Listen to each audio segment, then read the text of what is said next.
High বন্ধুরা, আসসালামু আলাইকুম। কেমন আছেন আপনারা সবাই? আশা করি ভালো আছেন, সুস্থ আছেন সবাই সবার পরিবার পরিজনকে নিয়ে। আমিও আলহামদুলিল্লাহ ভালো আছি।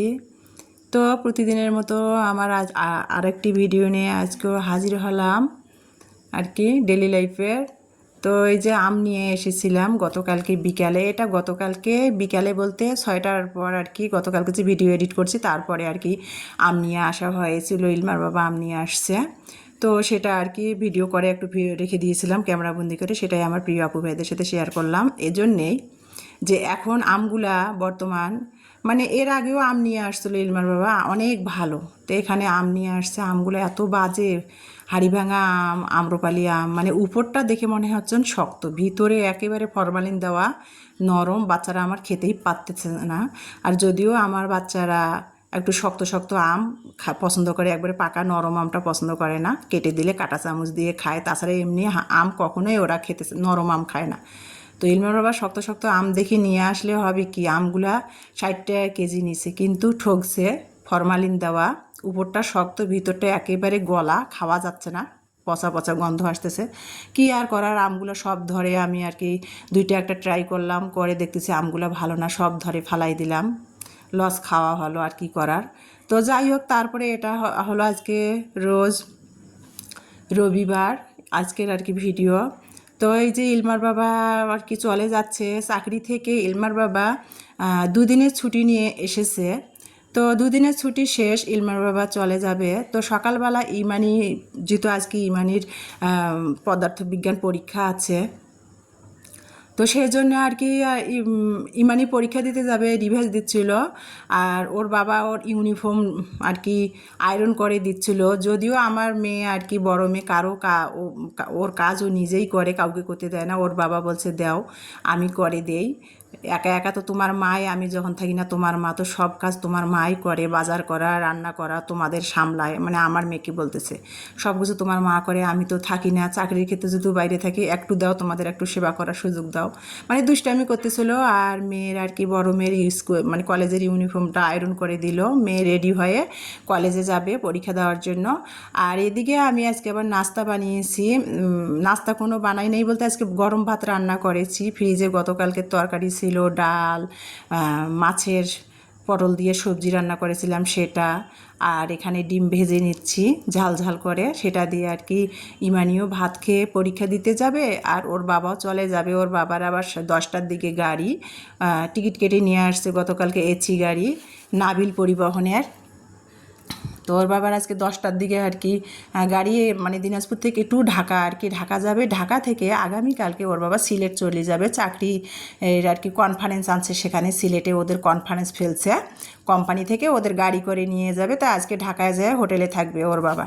তো এই যে চলে যাচ্ছি, মানে চলে গেল পরীক্ষা দিতে, ওর বাবা এগিয়ে দিয়ে এলো, অটোতে তুলে দিয়ে আসলো, ওর বান্ধবীর সাথে যেহেতু যায় সব সময়, এই জন্য আর কি টেনশন মুক্ত, মেয়েকে নিয়ে অত টেনশন করার লাগে না।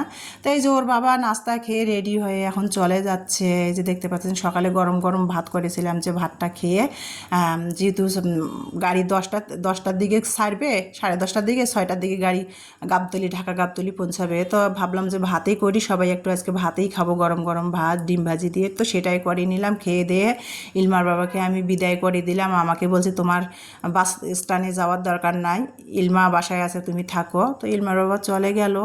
তারপরে এই যে কি করার, আর চাকরি করলে তো মন চাইলেও থাকতে পারবে না। 2 দিনের ছুটিতে আসছিল, মায়া ধরে চলে গেল। এখন আবার আমার একা একা মানে ডিউটি শুরু হবে, সংসারে বাজার করা, সংসার সামলা, রান্না করা, মানে একটা ছেলের কাজও আমাকে করতে হয়, একটা গৃহিণীর কাজও আমাকে সব করতে হয়। যাদের এরকম প্রবাসী আপুরা, প্রবাসী ভাইয়ের বইয়েরা আর কি, আপুরা, আবার অনেক আপুদেরও আমার মতো অবস্থা, আমি তাদের কষ্টটা বুঝি অবশ্য, আমি যেহেতু কষ্ট করি, তারাও আমার মতোই কষ্ট করে, যাদের পাশে হাজব্যান্ড থাকে না, চাকরির ক্ষেত্রে বা বিভিন্ন কর্মস্থলের ক্ষেত্রে বাইরে থাকে, প্রবাসে থাকে, কেউ দেশ থেকে দেশের অন্য ডিস্ট্রিক্টে থাকে, তারাই বোঝে আর কি। মহিলা মানুষ বাজার করা, রান্না করা, সংসার সামলা, সন্তান সামলা, সব দিক দিয়ে একা যে কত কষ্ট, তারাই একমাত্র জানে। তো যাই হোক, আর কি তারপরে আর কি ইলমার বাবা চলে গেল। অফ ক্যামেরাতে অনেক কাজ করেছি, A to Z। তো আর ডেলি লাইফের ভিডিও শেয়ার করলে অনেক বড় হয়, সেই জন্য আর কি সেগুলো দেখাই নাই। আমার ভালো লাগাগুলো একটু আপনাদের ক্যামেরাবন্দি করে শেয়ার করেছি। তারপরে ইলমার বাবা চলে গেল, ওর টি-শার্ট, টাওয়েল যেগুলো বাসায় এসে ব্যবহার করে রেখে যায় সেগুলো আবার হুইল পাউডার দিয়ে, ভাবলাম যে রোদ ছিল, হুইল পাউডার দিয়ে ধুয়ে রোদে শুকায় ভাঁজ করে আলমারিতে রেখে দিব। তো এবার ইলমার বাবা মানে 1 মাস পর আসছে, 1 মাস 15 দিন পর আবার বলতেছে যে এবার আর আসবে না, একবারে 2 মাসের ছুটি, 2 মাস পর ছুটি নিয়ে আসবে। লং জার্নি, আসতে খুবই কষ্ট হয় আর কি। বরিশাল থেকে দিনাজপুর অনেক লং জার্নি। তো বলছে যে এবার 2 মাস পর আসবে। ঘন ঘন আসলে লং জার্নি করা গরমের মধ্যে খুব কষ্ট। তো যাই হোক, সবাই দোয়া করবেন আমার পরিবারের জন্য, আমার স্বামী সন্তানের জন্য। আমিও আপনাদের সকলের জন্য দোয়া করি। তো এই যে তারপরে আবার ইলমার বাবা আম নষ্ট দেখে আবার কাঁচা আম নিয়ে আসছিল আমার মেয়েদের আর কি বানায়, ঝালমরিচ বানায় খাওয়ার জন্য। ইলমা যেহেতু কাঁচা আমের ভর্তা পছন্দ করে, তো এখন তো গাছে আম ওরম কাঁচা নেই, মানে একটু আদা পাকা হয়েছে, তো সেটাই নিয়ে আসছি। ইলমা ভর্তা বানালো, চিলি ফ্লেক্স, বিট লবণ সরিষার তেল দিয়ে আর কি ভর্তা বানাইলো, সেটা খেয়ে নিলাম আম ভর্তা। বা এখন বাজে 11:30। তারপরে আর কি আম ভর্তা খেয়ে এই যে গতকালকে যে ইলমার বাবা চাল নিয়ে আসছে 50 কেজি, মানে 25 কেজি করে 2 বস্তা জিরা শাল চাল নিয়ে আসছে। তো সেটা আর কি বস্তায় এভাবে রেখে দিলে তো নষ্ট হবে, তালা পোকা কাটবে বা পোকা ধরবে। সেজন্য ভাবলাম যে আমার এই যে 100 কেজির একটা ড্রাম ইলমার বাবা আরএফএলের কিনেছিল, বড় একটা বালতি, এটার মধ্যে চাল রাখার জন্য। এটাতে সবসময় যদিও আমি চাল রাখি না, যখন একবারে 50 কেজি বা 3 মণ 2.5 মণ চাল হয় তখন এটাতে রেখে দেই।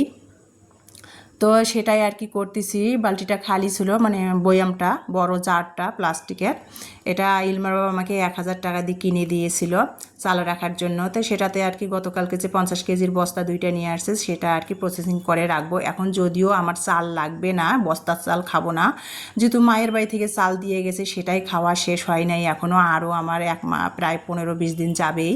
তো সেই জন্য ভাবলাম ইলমার বাবা 2 মাস পর আসবে, ইলমার বাবা তো চাল এই জন্য বেশি করে কিনে দিয়ে গেল। তো সেটা আর কি ভাবলাম যে সংরক্ষণ করব নিম পাতা দিয়ে। তো নিম পাতা দিয়ে আমি কিভাবে চাল সংরক্ষণ করে আর কি বছর জুড়ে খাই, সেটাই আর কি আমার প্রিয় আপু ভাইদের সাথে শেয়ার করতেছিলাম ভালো লাগাটা। তো বালতিটা ভালো করে শুকনা কাপড় দিয়ে পরিষ্কার করে নিলাম, নিয়ে আর কি বাড়িওয়ালা ভাইদের শাড়িয়ানের কাছ থেকে গাছ থেকে আর কি বাড়িওয়ালা ভাইদের বাগানে নিম গাছ আছে, নিম পাতা পেরে নিয়ে আসলাম। এনে নিম পাতাগুলো আমি কিভাবে আর কি ডালগুলা কেটে কেটে নিয়েছে সেটা তো দেখতেই পেয়েছেন, সেটা বালতির তলায় দিয়ে দিলাম আর কি, ওই যে ড্রামটার আর কি দিয়ে। তারপরে এখন আমি চাল সংরক্ষণ করতেছি। এই যে বস্তা থেকে চালগুলো আমি এখন ভরে ভরে বালতিটাতে নিচ্ছিলাম, নিয়ে তারপরে আবারও উপরে মাঝখানে আমি নিম পাতা দিয়েছি, তারপরে আবার চাল ঢালছি, চারিপাশ দিয়ে নিম পাতা রেখে দিয়েছি। এভাবে যদি বছর জুড়ে চাল রেখে সংরক্ষণ করে খাওয়া যায়, চাল কখনো পুরান যে একটা চালের ফ্লেভার সেটাও লাগবে না, আবার চালে কোনো রকমের পোকা ধরবে না। আমি এভাবেই তো বছর জুড়ে চাল সংরক্ষণ করে খাই। তো সেটাই করলাম, আমার ভালো লাগাটা, আমি যেভাবে সংরক্ষণ করি চাল কইরা সারা বছর জুড়ে খাই সেটাই আর কি আপনাদের সাথে শেয়ার করলাম। আমরা তো অনেকে অনেক রকমের টিপস জানি, তো আমি যেভাবে করি সেটাই আর কি শেয়ার করে দিলাম। এই যে এখন তারপরে চালগুলো আর কি 50 কেজি চাল বালতিটাতে রেখে দিলাম, দিয়ে এখন উপরে আবারও কিছু নিম পাতা দিয়ে ঢাকনা দিয়ে রেখে দিব, বছর জুড়ে এই চালটা খাবো, তাতে কোনো রকমের সমস্যা হবে না। তো যাই হোক, যেটা বলছিলাম, তারপরে আর কি বাড়িওয়ালা ভাই নিজে এসে উনি আমাদের একটা গাছ থেকে পাকা কাঁঠাল আর কি, আজকে ভাইয়ারা ঢাকা থেকে গতকালকে আসছে, তো গাছ থেকে কাঁঠাল পেকে পেকে পড়ে যাচ্ছে। তো ভাইয়া আজকে গাছের তলায় গেছে বাগানে, তো গাছ থেকে সব কাঁঠাল পেরেছে। তো আমাদের একটা বড় একটা গাছ পাকা কাঁঠাল দিল, কাঁঠালটা পেকে গেছে। তো ইলমার বাবা তো চলে গেল, কাঁঠাল আর কে খাবে, আমি তো কাঁঠাল খুলতেও পারি না, আঠার ভয়ে খেতেও পারি না। শখ করে যদি একটা কোয়া খাই, কিন্তু বেশি খেলে না আমার বুকে জ্বালা পোড়া করে, আমার মেয়েরাও ততটা পছন্দ করে না। তো যাই হোক, কাঁঠাল না খেলে আর কি বড়া বানিয়ে খাবো, কাঁঠালের বিচিগুলো তরকারি হিসাবে খাবো আর কি। তো যাই হোক, যেটা বলতেছিলাম, তো আমার ভালো লাগাগুলো সেটাই আর কি আমার প্রিয় আপু ভাইয়াদের সাথে তো আমি শেয়ার করি, সেটাও আর কি শেয়ার করে দিলাম যে ভাইয়া কত বড় একটা বাড়িওয়ালা ভাইয়া নিজে আর কি এসে বাসায় এসে আমাদের একটা কাঁঠাল দিয়ে গেল। উনি সম্মানীয় একজন ব্যক্তি। তারপরে দেখেন গাছ পাকা কাঁঠাল, আমার 2 মেয়েকে এত ভালোবাসে, গাছ পাকা কাঁঠাল দিয়ে গেল খাওয়ার জন্য। তো যাই হোক, এই যে তারপরে আর কি বিকালবেলা মানে মাগরিবের আজানের পর নামাজ পড়ে একটু পাঁপড় ভেজে নিচ্ছিলাম, মেয়েদের চা বানিয়ে দিব। আজকে যদি দুপুরে হালকা হালকা পাতলা রান্নাই হয়েছে, ফ্রিজের তরকারি গরম করে সকালে ভাত রান্না করে ডিম ভেজে খাওয়া হয়েছে সারাদিনে, আর রান্না বান্না হয়নি, এখন রান্না করব। তো বিকালে চা বানাচ্ছিলাম আর একটু মেয়েদের পাঁপড় বানিয়ে দিয়েছিলাম মাগরিবের নামাজ পড়ে, সেটা আর কি মেয়েরা খাবে, খেয়ে পড়তে বসবে, আমি রান্না বসাই দিব। তো এই যে ভিডিওটা এই পর্যন্ত। সন্ধ্যাবেলা চা খেতে খেতে গরম গরম পাঁপড় ভাজা আর চা খেতে খেতে আপনাদের মাঝ থেকে বিদায় নিব। সবাই ভালো থাকবেন, সুস্থ থাকবেন, আর কি নিরাপদে থাকবেন।